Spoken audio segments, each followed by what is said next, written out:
E então se manifestará aquele Nico, a quem o Senhor matará com o espírito de sua boca e destruirá com o resplendor de sua vinda. A rameira está caindo. Os últimos acontecimentos assim demonstram. Rede religiosa encarregada de tráfico de crianças e órgãos humanos.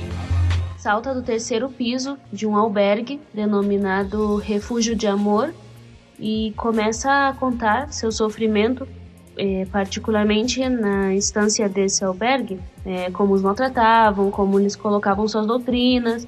Os albergues estão nas mãos da Igreja Cristã Restaurada, que é uma rede nacional de 40 albergues na República e que o mesmo havia acontecido em 2005 na casinha de Cancún, onde haviam sido mostrado, além de maltratos físicos, desaparecimentos de menores, violações contra os menores e também questões de adoções ilegais.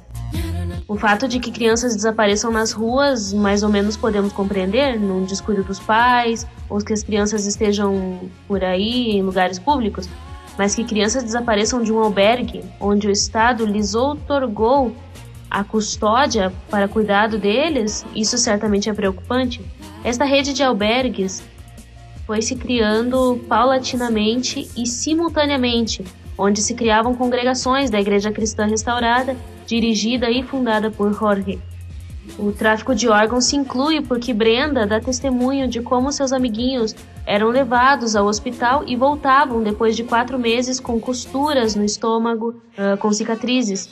A história e os testemunhos conseguidos provam que este homem, há 20 anos, fundou esta igreja depois de ser expulso de um centro cristão. Mas depois foi convertendo numa espécie de ditador espiritual, controlava as almas de seus discípulos, como os chamava. Ele decidia com quem se casava, ele decidia que pais tinham que levar os filhos, as crianças, as casinhas, dizendo: nós vamos recuperar essas crianças, porque vivem em pecado.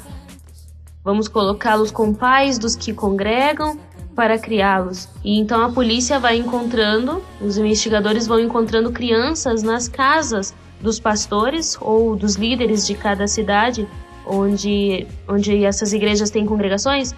Há um acúmulo de esposas abandonadas ou separadas destes líderes cristãos restaurados que os tinham traído, ou seja, lhes tiram seus filhos porque são mulheres pecadoras. Os testemunhos das crianças resgatadas demonstram, por exemplo, no caso da casinha de Cancún, de violações dos cuidadores a menores internos. Demonstram também de como levavam a meninas maiorzinhas, de 12 anos até os 14, e as obrigava a se prostituir e as levavam à noite e as traziam de manhã. Capturado o pastor fundador de Casitas del Sul, acusado de tráfico de crianças. Foi fundador da Sanção Religiosa, Igreja Cristã Restaurada, representante oficial legal da Casa Lar Casitas do Sul. Também é investigado por tráfico de menores e também por estar relacionado com a violação de 14 menores de idade. Esta casa era conhecida como Casitas do Sul, com sucursais em diferentes estados do país. No sul do México, esta mesma casa, até meados de 2009, tinha 126 crianças. No entanto, por trás dessa casa havia uma rede de traficantes de menores que operava em vários estados do país. Este homem também se deteve, Alonso Manuel Castanheda, que era pastor e representante da Igreja Cristã Restaurada e era responsável por ocultar os menores e depois enviá-los.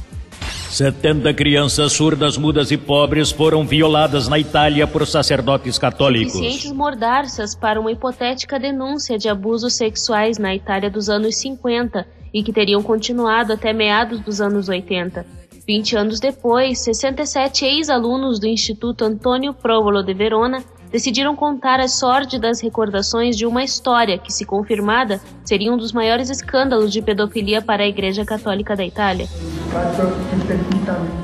Neste vídeo publicado pelo Semanal Expresso, os ex-alunos, que hoje têm entre 40 e 70 anos, dão os nomes de 25 religiosos e denunciam que eram sodomizados e que eram tocados no confessionário, nos dormitórios ou nos banheiros.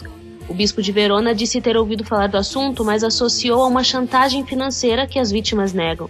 O que lhes levou a apresentar as denúncias agora foram as condenações ao Papa Benedicto em outros casos de pedofilia e pelo passar dos anos que lhes ajudou a superar os traumas. Mas o tempo que eles necessitaram também correu a favor dos pedófilos, porque seus delitos já estavam prescritos. Assim que eles não pretendem levar nada agora aos tribunais, mas querem advertir que alguns desses sacerdotes seguem exercendo nos colégios de Verona.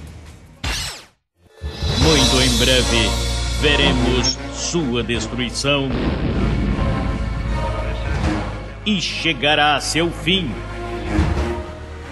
Eu, Jesus Cristo homem, vou tapar as suas bocas, vou desmascarar eles todos. Vocês verão o papado cair, vocês verão. Com a palavra, com o que está escrito, e não com fábulas, nem contos de velhos. Vocês verão.